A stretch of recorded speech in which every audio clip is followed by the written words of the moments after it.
welcome everyone to another episode of Humanity 2.0 podcast. Today we have the most awesome of guests. Not only is she beautiful and wise, but she's so funny and you're going to love her. Her name is Jenna and she is an accessibility educator and disability activist. I'm so proud I got that done in one sentence. Yes.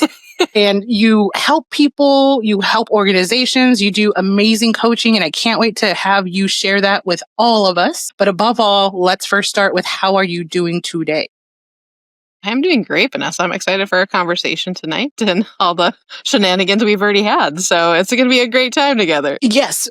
There will be a blooper reel at the end of this episode because there is so much to put in there. So I hope you're down for that. For sure. Now, I was so impressed with your background and your story and all of the things that you've done. And I just have to ask you, when you think of humanity, what's the first word or story or image that comes up for you? A good one. Honesty, my first gut is like a gut punch, right? Like, oh, we could do so much more. But then immediately I rebound and I'm like, I have hope for humanity. I have hope for us to pull together and to do the right things at the right time for each other and with each other, not just for each other, but with each other. And so when you think of the part, what's going through your mind? Is it, you know what? I'm not going to even say it. You tell me what's going through your mind when you're humanity. What are you doing today? Right.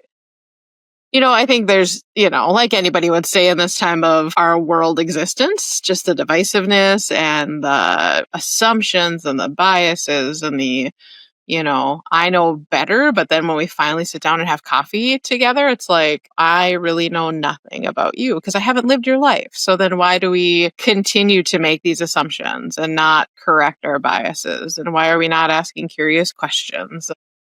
And I do the same thing, even though this is my daily business life, So I'm holding up the mirror, as my friend says, for every 2 fingers pointing out, there's 3 pointing back, But I think the biggest thing is that we see it, right? Like they always say when you're in counseling and all the things, right? Like awareness is the first step. And it's like, right, I know I'm being a hypocrite. Thanks, therapist. Right. In some of these minutes, but it's what we do with it, right? So it's like when we know better, we need to do better. We should do better. We have to do better. So, yeah. Totally agree with you on that. I think that so many people want to believe that they will take a moment to stop and think about it, and stop and consider somebody else or stop and try to learn. But we don't always do that because we're busy with our own lives. And sometimes we stop. But if we would make it a habit to do it a little bit more often or regularly, then maybe that could make a positive impact. Now, I kind of just dove in there, but welcome to the 8 degrees of humanity portion where we ask you 8 questions. It's 8 or less. It could be more, it could be less. But the goal is to, just explore various areas of humanity with you. And so I didn't even ask, are you down for that? But I'm sure you are. I gave consent a while ago, right? Here we are. Yeah, that's important. Just so you guys know, she's also a previous music educator. So we're going to get educated today for sure. I'm so excited about that later. My next question for you is in regards to a weird talent or something that you are notoriously bad at. Do you have a weird talent or something that you're really bad at? Of all the instruments I've ever tried to play, I cannot play the kazoo. That's heartbreaking. I'm brokenhearted. Yeah. But, since age 12, 6th grade, being a lead trumpet player, of course, we would have trumpets that would try to buzz and hum at the same time. So when you have an older male, tall music teacher who was a phenomenal and kind of world-class trumpet player as your teacher, you learned real quick to not do that. So now that when I wasn't, especially a general music classroom teacher, and all the kids wanted to play kazoo, I was like, okay, figure it out on your own. I have no idea how to even teach you how to do that. So, and he'd be like, we can do something you can't do. Good on you, second grader. Good on you. You can do a lot of things we can't do. You know how to share your toys. We don't know how to share our toys or our ideologies. Yeah. So I always like to ask some random questions just because it kind of gets us in the flow, and interviews can be super, super rigid. So I just really love to throw, some little odd questions out there. So good on you for answering that. Are you a brass player? Is that what I'm hearing? Yeah. Trumpet was my primary. Saxophone was my secondary. And then I'm a soprano singer. So I did a dual degree. Okay, you made it. You almost lost the bestie friendship because of the brass thing. I'm a woodwind. I'm a flute player. Okay. For those of you watching, brass and woodwinds, we're Yeah, we competitive. kind of duel it out. Exactly. We And have to have a playoff. Right. And you said flute player? Okay, well, yep. See, the flute divas and the trumpet. Yeah, I can play higher, faster, louder until you guys pull out the piccolo, and then we're like, oh, forget you, fine, you win. Yeah. We're about to throw down, y'all. Can you tell me, what's a favorite quote of yours that you have? Boy, usually the disability quote of "Nothing for us without us," but I also love Judy Heumann's quote, and I have a couple shirts with it on of a caricature of her. And the gist of the quote is, I love to see the world change, or no, I love to see feisty disabled people change the world. And I like that. Why do you like it? Because we have to be feisty, right? The world and humanity try to just continue to create more barriers and create more obstacles to being a part of community. At least that's what it seems a lot of times. And a lot of times not intentionally, sometimes intentionally though, right? And so, and I'm a Scandinavian, so we are characteristically known to be stubborn, right? Like you had to be hard people to get through the hard winters of northern Minnesota, good, bad, or otherwise, right? Just the way it was. So I like the word feisty because it gives a different connotation. It's like, to me, it's a good connotation, not like, oh, you're in our face again. But like, no, like this is real. I'm passionate. It's a better adjective than passionate in my mind. And it gets attention, it snaps attention for sure. Right. It would be such a better world if you didn't have to be feisty, if you could just be right. and be considered. That would be amazing all the time. Right. Not to get political or anything, but I will anyway, just because I can. Right. How do you feel? How does it feel, the fact that all of these things are happening, acts getting repealed, all kinds of progress moving forward that is just thrown backward? How does that make you feel? It really sucks. Like, I stopped watching the news probably at least 6 months ago, and it's really hard to say that as a disability activist and advocate and accessibility educator. But like, I can't keep up with it because it just keeps ripping in. And the hard part is like, what we're even being told half the time isn't even legitly what's happening. So it's like, and then when we aren't told, then horrific things are happening to our services or happening to our support.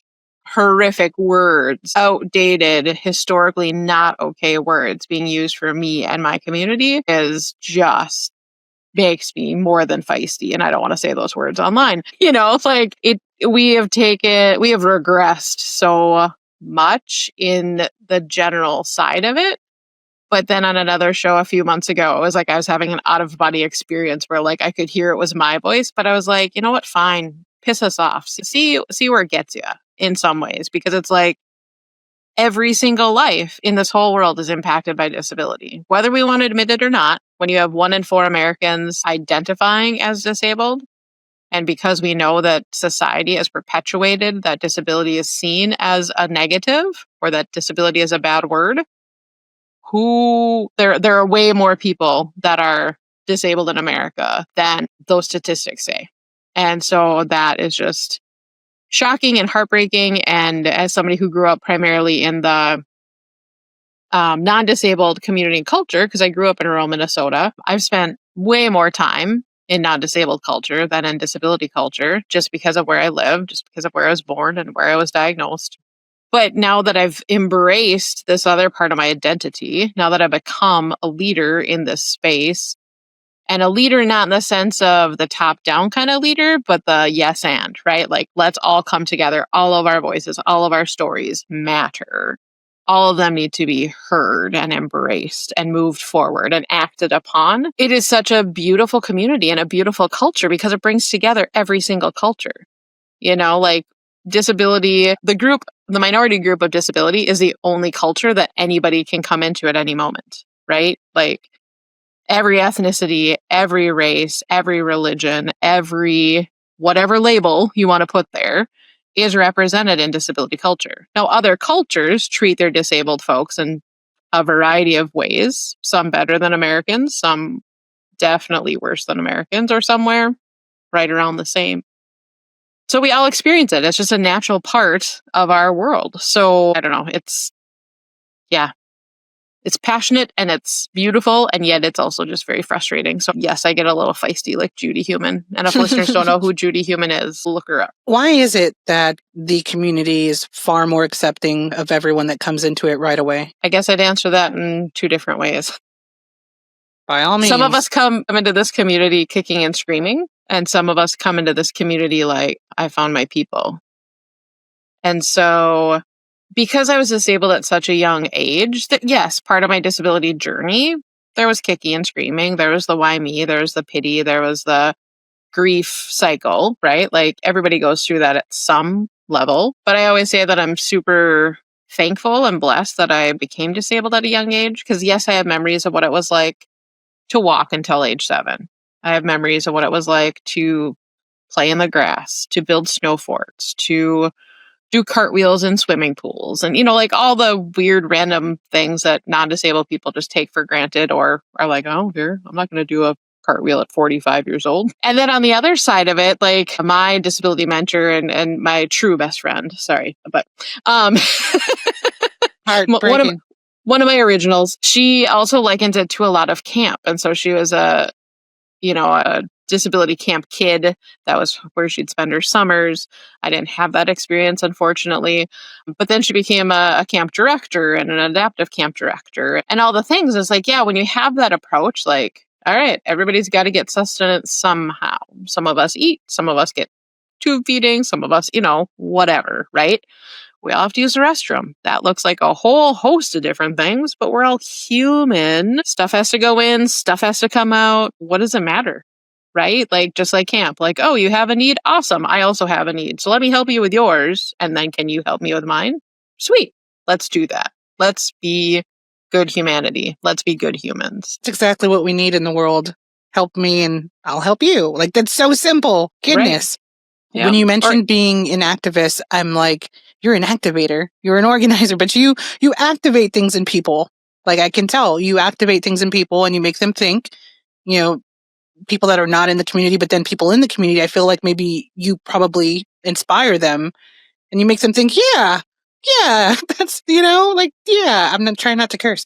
But I think just off meeting you, I just think that you have this like very activator type personality, which is amazing. So yay, you. Yay, your mom. Well, thank you for that. And I would never really ask this, but if you could tell humanity, now keep in mind, government is part of humanity, as some may not think so, but they're all humans in the House of Congress or whatever. And, if you could tell them something, what would that be? What would you tell them as an activist, as a part of the community? What would you tell them?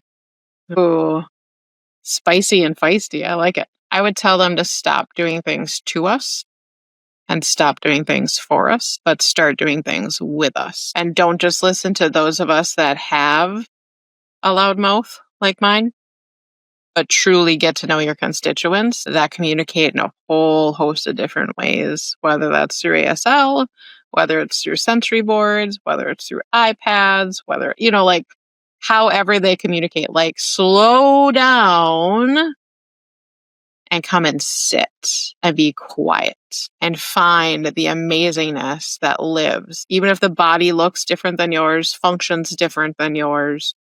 And that it's not a issue to sit and slow down and actually hear the people that you represent and stop infantizing us and stop acting like we don't matter, because we matter a heck of a lot. Yeah, you do. Is there anything inside that you want to say that you're not saying? Probably, like you said, don't want to curse. And I think, a lot of it is like, there's so many broken systems, right? Like I was in a meeting earlier today with somebody who I greatly respect, and she's the mom of a disabled student that I had, and now he's a young man. And she works for the state government and those kinds of things too. And it's just like, we can see it. We have lived not only through the broken systems, but we live in a life, like I was told by one of my principals early on in my music career. And she's like, hey, I went to school. She was a nun because I was at a parochial school when I first started. And she's like, yeah, sister so-and-so, we lived together. And wow, in the first month of living with her, it was like, wow, you got to think ahead. You're always 4 steps ahead of me. And I was like, she was like my aha pivot point in my own brain. And I think of Sister Karen a ton because it's like, you're right. Like you, Vanessa, tomorrow probably don't need to care what you're having for lunch. But I already had to think through it because I got to think of like, do I have to be able to reach that? Does my PCA in the morning have to help me pre-cook something? Wait, we already have to go to the store? Like, yes, it's things that non-disabled folks have to think about in some way, but it's not all the other steps and barriers that you have to overcome to get to just some of those basic things. And then several years later, in a different district that I taught in, I also had my principal. We were kind of friends outside of the career. And he's like, and his wife has a daycare. And he's like, Jenna, I thought about this the other day. My wife called me and said, hey, I ran out of hot dogs for the little kids' lunch. Can you take your lunch early, run to the grocery store, grab hot dogs, and bring them here before you go back to school? And he's like, for whatever reason, I thought about you. And he's like, oh my gosh. I just ran out the closest store, down all the stairs, jumped in the truck, parked where I could, ran in, grabbed it, and was back to school within 10 minutes. Because again, we're in a small Minnesota town. And he's like, but for whatever reason, I thought about you. And like in the whole trip that I took, and that would have been you having to get all the way through our school to get to the one accessible door, to get all the way to your vehicle. And that 10 minutes would have been you just getting to your car and in your car. I was like, good. I'm glad you had that aha moment. But now, good you have that moment. What are you going to do with that? So, yeah, the people in power, they have to sit, they have to listen, and they have to experience our lives as much as they can. We'll never be able to experience someone else's life, but at least we can visit it and we can give props where props are due. And we can do our part to make it better. Real quick, just a plug, where can people go to become more active? So many places, but I would say reach out to us at aboveandbeyondwithyou.org and we'll get you connected wherever that feels good and what that looks like and acts like for your area and your region. And really just wherever you are, right? Like whether you're at your workplace, you're working with disabled folks.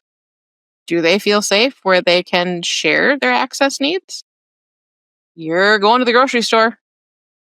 Are you noticing people that maybe need help getting stuff off the top shelf? Like, I love coming up to shorter stature women and being like, hey, can I borrow your height? And they're like, me? I'm like 5 foot. I'm like, I know I'm 5'7" when I'm vertical, but I'm not vertical right now. So yeah, can you reach that for me? And they're like, ooh, you made my day. And I'm like, right. Because right now you can meet this need for me and I just met your need of feeling appreciated and seen and all the things. So, just start where you're at, right? And ask those questions. Traveling is so hard for folks. So when you get to a hotel and you see that there's not a power button, when you go to your post office and you see there's not a power button, really speak up, ask to talk to the manager. And I think there's sometimes more power, non-disabled person talking to non-disabled person, being an ally and being like, look, this is not okay. And they go, I didn't even notice. But for you to also notice and help me, So just having conversation and standing up when you know that there's an injustice happening. Thank you for sharing that. That is amazing. You made me think of so many stories, but I'll only leave us with 2. So a friend of mine, she would count the number of disabled parking spaces in every parking lot. And I always thought, why? And I don't recall if it's that maybe it was somebody in her family or someone else that she knew, but everywhere she went, she counted the spots. And then if there was not enough spots, she went and told the management. She found whoever was in charge and she told them. So you made me think of that. And I was like, wow, that's amazing that she's advocating, just all the time. Everywhere she goes, she's making an impact. And that was pretty monumental, even though it was just a small thing and part of her OCD to count things. But it was amazing. Right? Yeah. And then the other thing was, I can't name who they are because then I'd get sued and we don't want that. But there was a certain company where I worked in the claims department for adjusting and auto. And I recall that anytime that someone had to call in because of a car crash and they needed a rental car, it was the most difficult thing in the whole world to get a car or a van, an accessible van or a vehicle that had controls, right? It was so hard. Like next to no one would support them. So they'd have to call in this third-party company, and then they wouldn't have anything. And it was this horrible situation where everyone's just falling through the cracks, and there's this great need. And this is like a company servicing all 50 states. Oh. And anytime that it came to be where we needed to call for, a van or, like I said, a car with controls and modified steering, it was next to impossible. I think maybe I successfully got one. And this is like hundreds of claims, so many claims. Like there's like thousands of claims every single 5 minutes, and that was so eye-opening and so aggravating. I couldn't imagine. All I could do is just apologize up and down and wish that I could go to their house in Rhode Island and drive them around. Right. I would, but maybe, man, I need to write a letter now. Because that makes me really mad. Well, it's interesting that you brought up both of those scenarios, right? Because I just hit a deer, or a deer ran into my side on Tuesday in my conversion van. So dealing with insurance companies, and same thing. They're like, oh, well, on your policy, you get $50 a day and blah, blah, blah for a rental. And I'm like, by the way, I'm a manual wheelchair user, and I can guarantee that you're not going to have a van like mine unless you go with XYZ company that are down in the Twin Cities, which is like over 300 miles away. Mm-hmm. So who goes to get it? That's going to be way more than 50 miles for that day. Mm-hmm. Like, I have to go to medical, and that's 26 miles one way, and I have to do it multiple times a week. And I drive myself, and I'm an independent driver. So the equivalent of a rental for me is a ramp and a seat that comes back, and you have to have some kind of automatic tie down that I can use to then do all my stuff. And so then the ableist side of me was like, well, depending on the local guy, if they can get it in a day or two, I'll just cancel my things or make sure it's a webinar day or whatever. But now that you were just speaking, I was like, oh, I'm getting feisty with myself. Like, that was not okay. I shouldn't have offered to just take 2 days off from my work because your policies and your access to things are all the whatever. Yeah, I need to start like an insurance podcast and be like, hey, here's all the stuff you don't know. Now that I'm no longer employed by them, I can pretty much, all I'm going to say is this. There is transportation expenses that covers just about anything. So if you have to put out of pocket for transportation expenses, then you could send in those receipts for reimbursement consideration. That's all I'll say there. But I mean, oh yeah, because like say you had to take a cab to go pick up that van, well, that cab fare could count towards the amount of transportation expenses, it's something. And then I would tell people like, hey, why don't you have, someone drive over there and bring the car to you, like, family or friend or something that can drive and go get it and then bring it to you. I spent so much time trying to figure out alternative ways to help them, figure it out. And sometimes you just couldn't, like you said, being in a small town. There are so many claims in Michigan and in, various places, New York State, and can't even tell you where they're in tiny towns or they're an 80-year-old woman and she can't get to the nearest, what is it? Rental company, the green one, Enterprise.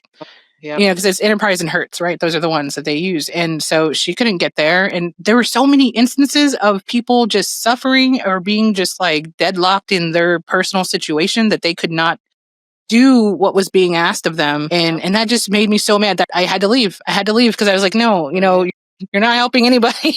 That's basically what it was. Sorry about that tangent. No, I appreciate it. And I'll go a little political, kind of like your first example with the whole accessible parking, like, yes.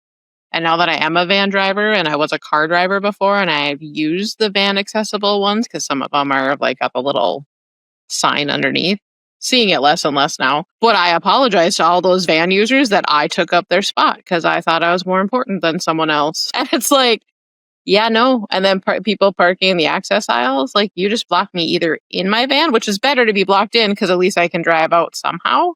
But when you block me out of my van, then I'm sitting outside in the elements waiting for you to come because you're like, I just had a quick errand inside. I just had to pop in.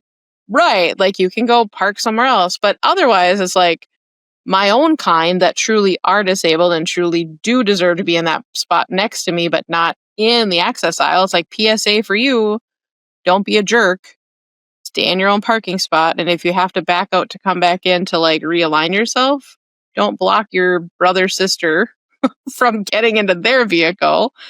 And so, yeah, but so the political side of that is a whole like new thing of, well, pregnant moms, you get to park in accessible parking for up to a year because, you're quote unquote now disabled. And that's like, don't get me wrong, I'm not against pregnant women. Just one of my other besties just had my adopted little niece a couple weeks ago, and it's like, absolutely. Like, if you actually have these needs and your doctors provide you with that because that's an authentic short-term disability, all the merrier. But I really hope that you're choosing the farthest one away. I hope you're not parking in the van accessible right next to the access aisles. I hope you're ... because it's like, yeah, and it's like, in some ways there's a internal hierarchy in disability culture, just like there's hierarchies in all the other cultures, right? We just don't talk about it a lot. But, like just because I physically can wheel myself for the 30 to 100 feet to get from a different parking spot to the front door, I only have so many what we call crip spoons in a day. So yeah, I physically can do that, but then that means I have 2 less spoons. So then I can't cook healthy food that night for dinner. So I'm eating junk food from fast food because I don't have the energy, or I'm sore, or my meds won't kick in time for me to do XYZ. So it's like, yes. And then people get confused because I'm a foot propeller. So I've even had this guy at a retail store. And if there's another retail store that sold locally what I needed, I wouldn't go back here because he's done this like 4 times now. And at some point he's going to get the feisty side of Jenna. But I literally wheeled in, kicked the door or pulled the door open and then kicked it with my foot and then wheeled through and, foot propelled to, it's a game store, and found the game I wanted and got up to the desk and, was getting ready to pay. And he's like, so I thought the whole point of those things was that you didn't have to use your feet. And I was like, excuse me? Where do you even get off asking that? Yeah. And then other times it's just, I can't even tell you all the things that have come out of his mouth. But then last time it was like, well, I'm going to make these 4 other people wait while I go and open the door for you. And I'm like, number one, you just saw me get in there without your help. Why are you acting like a self-entitled white male of a certain age that you're trying to get that pat on the back or sticker on your nose of, but I just ignored all these other clients to go and open the door for you, little needy person who didn't ask for it. It's just weird, right? Yeah. It's just gross. It's just all the things. So please don't do that to people. Let's go get him. You know what? I'm not gonna condone violence. No, not even that. I want to know his mom's phone number. That's what I want. So I can give her a call and tell her what her son's doing. She'll take care of it, y'all. Right. Or the wife, if there's a wife in the picture. I sincerely doubt it with the way he's acting. I just, after hearing all of this, how do you do it? Plain and simple. How do you do it? How do you do it every day? Do you get mad? Do you get upset at things sometimes? How the hell do you do it? Yeah. I have noticed in the last few months, I am sighing a lot more when I get home to my apartment. Like, I get out of my van and I'm on a sidewalk and you can just hear me and it just goes long. All right, the day is done. Nope. My day is usually just starting for the evening when I get home from things. But for me, it's my support system. And for me, it's my faith. And for me, it's laughter. Like, I have to laugh. And not that crying is bad. Like, I spent most of the beginning of my disability not crying. And so then I went through my college years where it's like, oh, today is the one day out of the month Jenna didn't cry. Because, life is life and we just got to deal with it how we need to deal with it. But I think it's just a lot of finding the balance, figuring out who is a safe space where you can vent to, and not that they're going to go and try to fix it, because there's so many broken systems that you can't go and just fix it. But also understanding that I'm not the problem. And I guess going back to baby a little bit to your first, question about the quote would be whoever said it first to me about Jenna, it isn't your diagnosis and it's not your wheelchair that disables you. It's when people put you in environments and spaces that aren't built for you, that had you not in mind. And so my many first teaching gigs were great because they were super accommodating, and I taught in gyms, and I taught in industrial kitchens, and I taught in, actual band rooms that were built in 2005 that were flat floor. And then at the end of my career, they're like, nope, you're going to go up to this even more rural space, and you're going to be in a cemented, raised platform classroom. So when this bass dude falls up on top of these cement stairs and gets a bloody nose, and I'm the one legally responsible for his well-being, well, I'm not going to fall myself out of my chair to climb up the 3 cement slabs to get to the base to help him with his bloody nose, right? Yeah. So I just so appreciated those words because it made me realize yeah, society and humanity are always trying to tell me that I'm the problem, that I'm the less than, that I'm the issue. And it's like, no, we're living in a society that hasn't made accessibility number one, that has grandfathered in all these archaic thoughts about people. And I get it that a lot of it is finances. Really? We're a powerhouse in this world. Why are we not using our finances to fix the very things that are telling people that they don't belong here and that they're less than it? Their life doesn't mean anything or doesn't matter. It's so frustrating and so firing up when I go on this platform. Mm-hmm. It's interesting to understand and wrap our minds around the fact that, society, and as you said it, humanity, they're boxing you in, right? They're not considering you at all, or not quick enough as well, not with enough resources. But then at the same time, Jenna, you turn around and you educate them. You do outreach. You try to make them understand. So just thinking about that, thinking about how society treats you, but then you turn around and do these really meaningful acts, right? That's powerful. Yeah, my family always taught me, especially my parents, leave a space better than you found it. And in the last 2 years of this work, it's been not only leave spaces, but leave people better than how you find them. And my hope is that people will leave spaces better for me and folks like me better than they found them.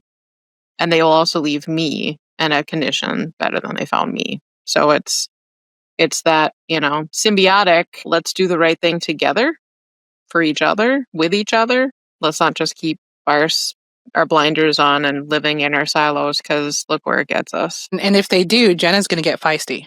And so is Vanessa, because she's an ally. Yeah, so I'm mad now. Girl, she's going to be calling your mama. Don't tell your mama's your number. Dad, your governor, your mayor. I'm going to call your wife and her. Okay. We all have moments where there's a certain person or another soul that reminds us of our shared humanness. Can you tell me about a person who surprised you with their shared humanness, and whether it was empathy or compassion, and then how it changed how you saw the world around you? The one that I always go back to that made the first imprint on me was my middle school band director. And I only had her for a year, but she is still a part of my life even to this day. So from age 14 now to 45, right? She inspired me to go into my career. She inspired me to figure out how to adapt all these instruments. I have a right arm that doesn't bend. It fused at age 12, almost completely straight. There's a little bend to it.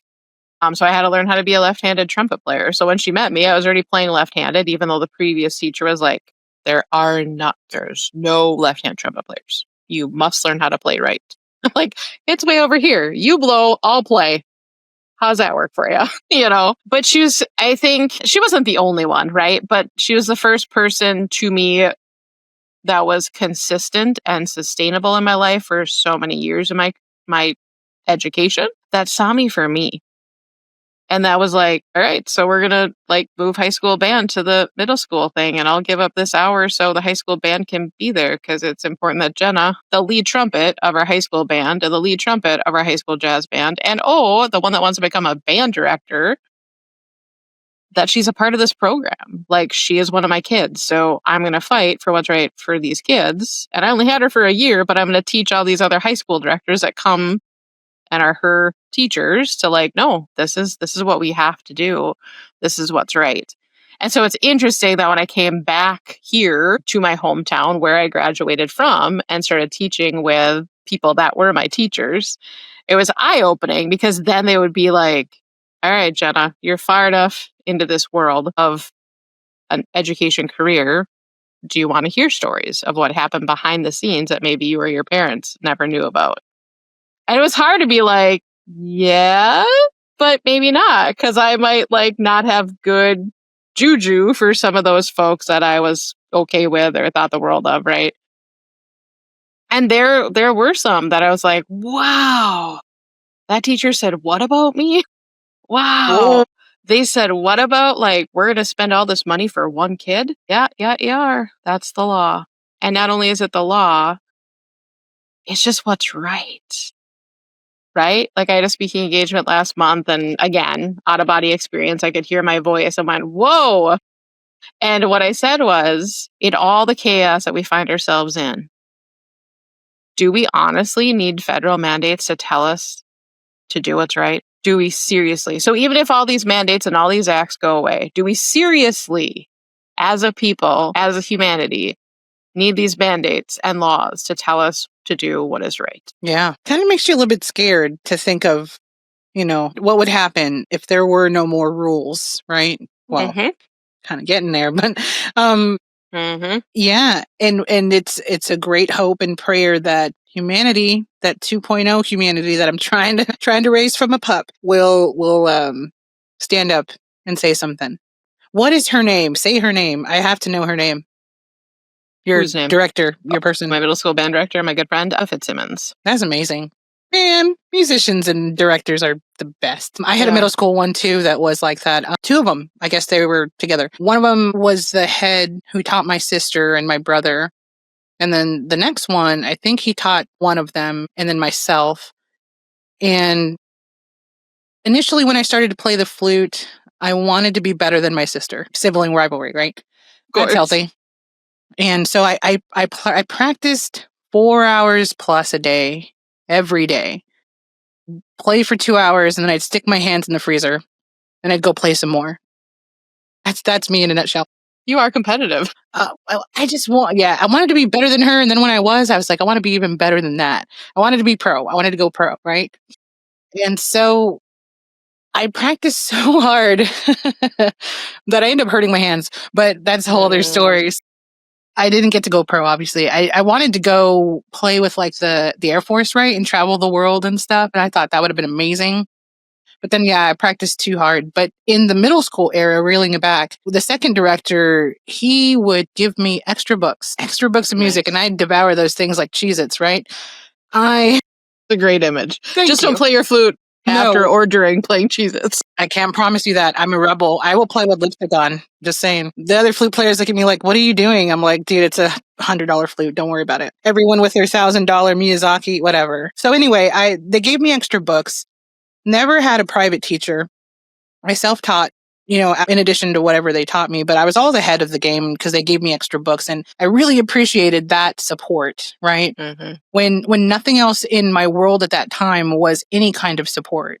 That director was there. And then he's over here telling the rest of the group, this girl has a heart of gold. This girl is going to, keep going, and using my playing as an example. And, you're a kid, so you're embarrassed as all get out. But then as you grow up, you're like, man, this person saw something and then they nurtured it. And I went on to be the first freshman to ever beat everyone in the concert season. So I was a concert first chair in my first year. And then I was section leader for years 2, 3, and 4. I graduated with the band scholarship, the only one that exists for like one person.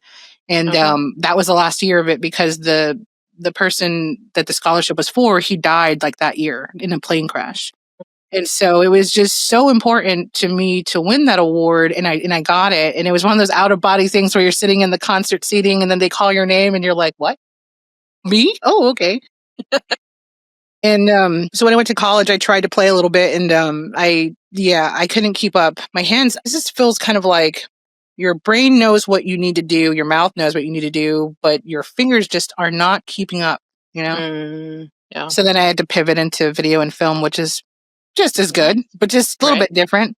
You mentioned earlier about your support network and things that you do to kind of like center yourself and get yourself back, right? That's what music is for me. I still play. I played in a community orchestra for 7 years, and then I was their president for 5. I just retired from that, but Music is always something that I know that I can do when I'm just like ridiculously stressed out. I can go play something. Yeah. Do you Yeah, still play that's trumpet? not as much since I'm an apartment dweller. So I do have a friend's garage that I call the garage mahal that I can go in and play in. But, being an arrogant trumpet player, I wasn't super arrogant, but, you have to tap into that when you're trying to beat the boys, right? Oh God, yeah. And yeah, even though they're my trumpet brothers, it's like, sit down. I'm already sitting down. Just sit down. But for me, like that's where I became one of my peers, Yeah. right? Like I could throw down with the best of them. I could still learn. I wasn't arrogant in the I thought I knew everything because I knew I didn't, right?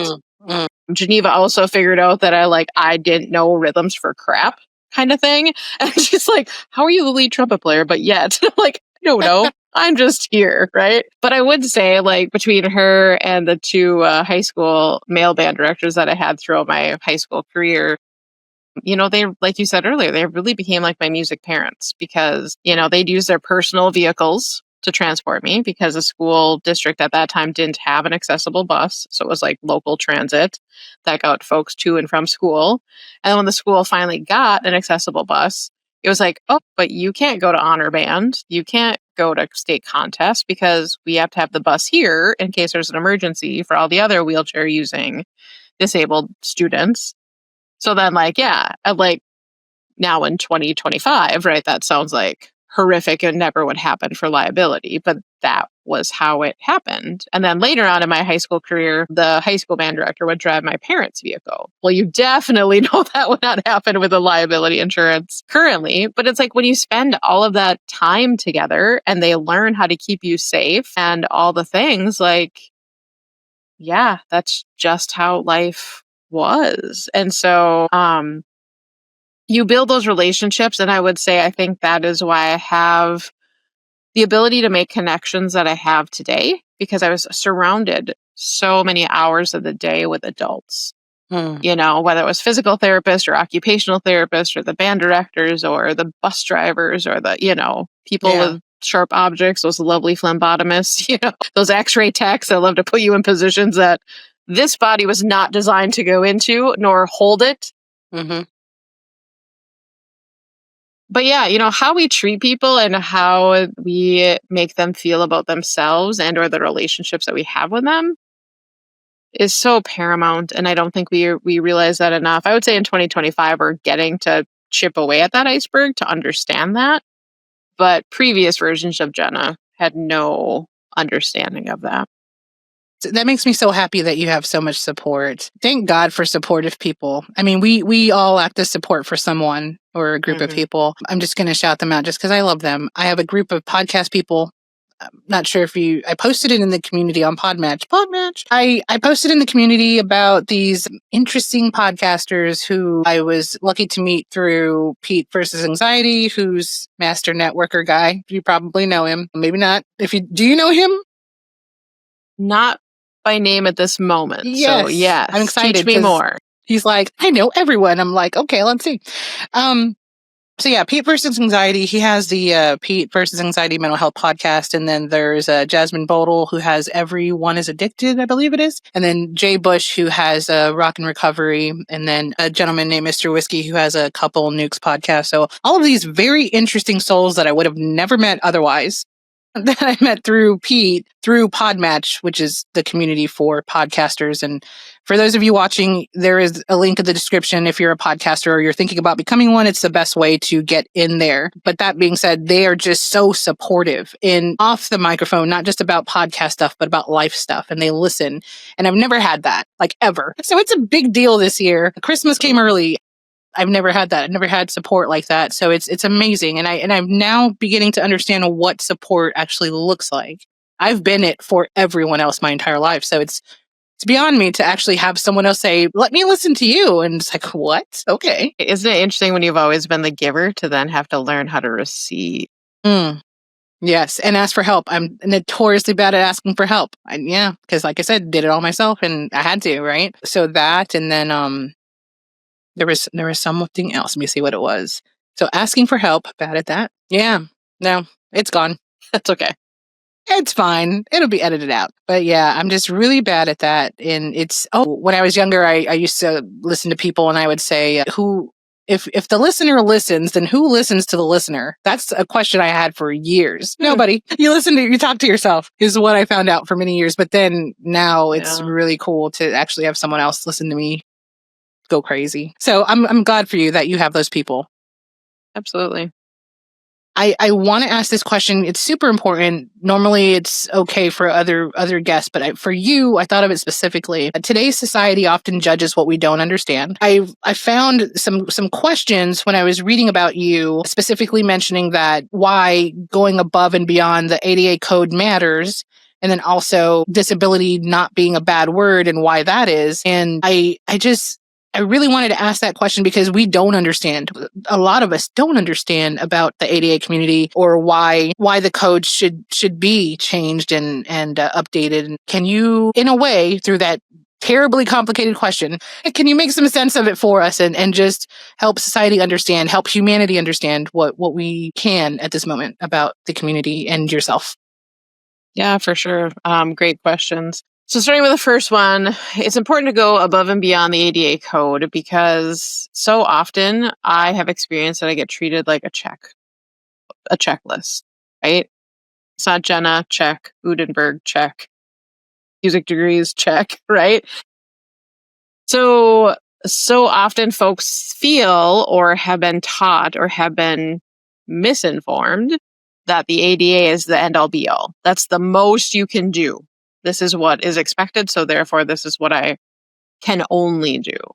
But really, it's like that is the floor. It's not the ceiling. It's just the floor. This is the bare basics of what you need to do. And I understand after somebody who's been living this life and now getting into advocacy, and people are like, so what is the code to put a transfer bar next to a toilet in a public bathroom? I'm like, boy, okay, well, let's Google it because everything you need to know, you can potentially Google, but it is confusing because it's like, oh, it needs to be for anywhere from 32 to 36 inches. Well, what's accessible for somebody at 32 is not going to be accessible for somebody at 34. That's not going to be accessible for somebody at 36. And I've been in scenarios where I've even like in physical rehab centers after like knee replacements and those kinds of things. And I'm like, they're like, what do you need to be able to do before you go home? I'm like, a right-handed transfer to a toilet because that's how my apartment is set up. And they're like, oh, we can make that happen. Well, we don't have an accessible toilet that goes to the right. In our whole 3-story facility, public bathrooms, worker bathrooms, all the bathrooms, they all are a left-handed transfer. And then in their ableist viewpoint, they're like, well, you have to be able to transfer both ways. And I'm like, yes, but after 38 years, my butt always knows where its nest is. It always will fight to get back to the chair. It knows where home base is. Transferring to a toilet that is a big, open, watery hole of whatever the last person did is a scary, weird, gross space to be throwing your body towards and hoping you land. And it's hard, right? It's hard and it's wet. Let's not do that, right? And you're even working with people that are trained, that are in rehab, that live this life every day with their clients. And that is the bupkis that we get set. So yes, you can go above and beyond code, hence above and beyond with you. And it's involving the people, right? Do you want to be treated as a checklist, Vanessa? Like, oh, female, check. Glasses, check. Headphones, check. Mic, check. That just feels gross and not okay. So let's talk about accessibility. Let's talk about how can you function? If I, as a non-disabled person, can do all of these functions in this space, what needs to happen in this space to make sure that you, Jenna, can also function, maybe in a modified or adapted way, but what, right? It also comes down to like, don't tell me with your words that you're accessible. Show me with pictures or videos so I have agency, I have dignity, and I can see and make that determination if it's accessible and works for me. And if you promote what you have, then I can go, I really want to go to that coffee shop. So I know that that bathroom doesn't work for me. And even though that really sucks, I can do a little research and go, oh, there's a gas station right next door. Oh, they're promoting and they have that. Okay, well, I can go and have lunch or a business meeting at this coffee shop knowing that I can either wheel across the parking lot or I can hop in my van and drive for 2 minutes and all my basic needs of humanity are met. So it's not saying, oh, we're not accessible. Well, no, because you might be accessible for some other folks, right? Accessibility isn't just wheelchairs. It isn't just walkers. It isn't just ASL interpretation. There's a whole beautiful host of tapestry that comes in our community. And your second question about disability not being a bad word, it's probably been about 6 years that I've truly embraced the word disability. And I hate words like handicap. So I so appreciate, Vanessa, earlier when you were talking about accessible parking, like that was just naturally that came off your tongue, right? Because so often people are like, yeah, handicap parking. I'm like, so that parking spot goes golfing, right? Like, Yeah. I don't even know why that became such a word, but that's what I grew up with, right? Born in 1980, disabled in 1987. 3 years before the ADA was even passed, which is mind blowing to me now in the work that I do. I'm like, oh, I'm old. If I was disabled before ADA was even a law. Gather All around, right. children. Right? Back in my day, there was no I ADA. wheeled uphill both ways to get to school with those shoes on. Right? And they said Jenna. Right? Like Jenny. Yeah. And so for a while in my disability journey, like I didn't mind some of the handy capable or the handy possible or some of those words. But now for me in this part of my journey, I'm like, that feels infantizing to me. That's taking away my agency, my power, taking away my identity, taking away my disability pride of like, I've been given this body. I like this body. Does it function the way that I always want it to? Well, no. Do I sometimes wish that I could bend my right arm so I don't always have to eat left-handed, knocking people and, whatever? Sure. But am I going to have a pity party about it? No. I'm just going to figure out how to eat with my left hand. Like, it's not that hard. But again, I have that brain because of being disabled at a young age and having the disease cycle that I have. I've had to be adaptable. I've had to, be the modifier. But, when you have to do it day in and day out, like my older sister's always like, why is life so hard for you? Why can't we get it together? Why does it always have to be ... And I'm like, because we're living in a broken world and we're living in people that just want to keep the blinders on and be isolated and not use our power for good. So I still have hope, but I'm also not going to sugarcoat it. And so just fighting the fight, right? And the more that I'm especially like with folks about aging in place and those kinds of things, it's like, right, disability is just a part of the natural life cycle. So like, let's adapt and accommodate. There's still value and worth in all of your life. If your eyesight is getting less, but you still like to needlepoint, well, let's figure it out. Let's find these accommodations. Mm-hmm. Let's change the environment so you still get to do the hobby that you love. There's always a way. Always. Or you change it, like, hey, I'm no longer a music educator. I'm an accessibility educator. Yeah. When you say agency being taken and humanity being taken, I think of, I'm sorry, I said that backward, but I feel like it's almost as though someone is stripping you of your humanity. Mm-hmm. When you say taking away your agency, that's what comes to mind for me. And that makes me mad for you. I don't like to think of my friends as having anything taken away from them. And my new best Jenny, no, that's not okay. I'm coming to Minnesota and I'm going to raise heck about it. You watch. I used to have an aunt in Minnesota and I think I have some cousins there somewhere. There you go. So you never know. Coming to a town near you, Jenna. We welcome you. Hey, you guys are so welcoming. You can teach a lot of people things about kindness. I'm telling you, Minnesotans, I don't know if people know this, but you guys are like some of the most friendliest people on the face of the earth. Yeah, sometimes there's a double-edged sword to that Minnesota nice, though. So got to be careful how long you hang out with certain populations. But yes, we try. Yeah. Yeah. And I know that there's like kind of like an undercut too. Like sometimes you guys are being nice, but you're really not being nice. Just like us Texans when we say bless your heart, but we're really not saying bless your heart. Yeah. Now, really important question for you, and feel free to take a moment, but I want to ask this in a different way. So normally someone might ask you, why do you do the work that you do? But what I want to know is, first, can you tell me your why behind the work that you do, and then tell us what the work is that you do. Sure. My why is that, especially after being an educator, Future disabled kids and families don't deserve to go through the crap that I and my family went. That medical patients don't deserve to go through the medical trauma that they currently go through. That we couldn't and we shouldn't stay the same that we were before. We need to push ourselves to be different than yesterday, to be better than yesterday. And I hold myself to a really high standard, and not in a snobby whatever way. It's like just an inside thing, sometimes too much, right? I can't fix the world, but the world can fix itself. We can all do our part to fix it. So what I do is I invest in my leadership skills. I'm a 2017 Blandon community leader.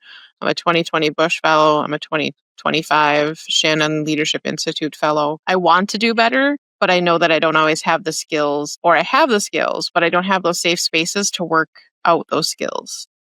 And so that's what's driven me into those 3 areas, sometimes on purpose, sometimes just by default. And what I try to do in this work is, in accessibility education is all about how can we all do better, right? Every single day I'm learning something about the beautiful community of disability community and culture. I am not the know-it-all, but I want to be the connector. I want to be the conduit. I want to learn more. I want to be that lifelong learner. I want to share what I've learned, and I want it to be accessible, right? So I want to be that safe space that maybe I wasn't given to ask those questions. I want to be in a space where folks that don't experience the daily life of disability to be able to ask those awkward questions, like little kids, right? Those curious questions of like, do you sleep in your classroom? Do you sleep in your wheelchair? How do you eat? And like, all the things.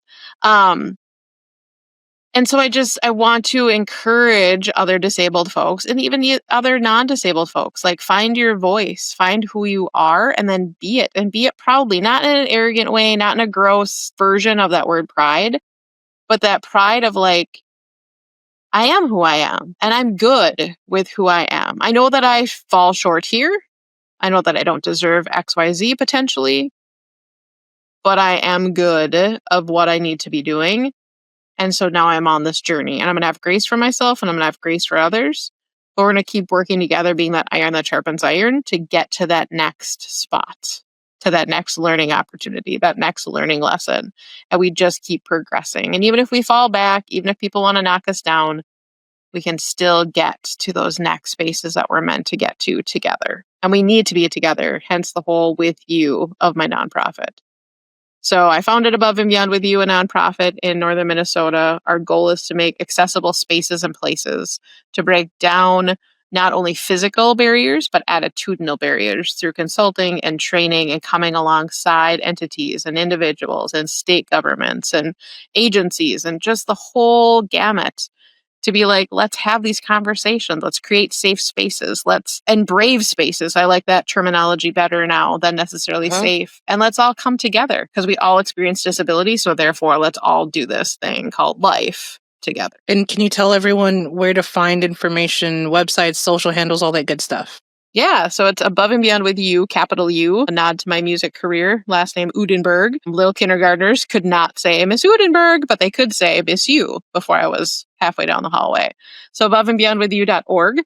You can find us on Insta, on LinkedIn, and on Facebook. And you can also find my memoir within my spokes, wherever you buy your books. So I'd love to have you reach out through the website and connect in any way possible, or through socials as well. But read the book. Have a conversation. Let's do life together. Love that so much. I love everything about you. Now we're going to have to do a part 2 on the memoir. So we're going to go there, Jenna. We're going to go there. Absolutely. That'd be great. Stay tuned. Buckle up, ladies and gentlemen. Right. I have to tell you, because I love telling people how awesome that they are. And I know I don't hear it enough from other people. And so I make it a point to tell other people how awesome they are, not just in a canned response, but just based off of their conversations and what they say. And what you've shared today is extremely amazing. And I think it will help a lot of people to understand the community better and also understand you and how awesome you are. And thank you so much for being an activist and an activator in your community and all across the country. Jenna's just going all over the world. But you truly are a testament to I can't even tell you what. You're amazing. And I wish you the best of luck in all that you do. And I know that you're going to do great things, but man, thank you for your work. And your work is extraordinary, but also very necessary. And all of that to say, long-winded, of course, but you are doing extremely valuable and necessary work in this world. And I'm just so grateful for you. So thank you for helping humanity every day. Thank you, Vanessa. It's been a true joy, and I'm glad that we're besties now, and looking forward to part 2. But also thank you for being an ally and creating this brave space for so many people to come on Humanity 2.0 and share life. There's one more question, the question to end all questions, but I had this great line before that, but then you made me go, oh, I forgot. But yeah, man, it'll come back in part 2.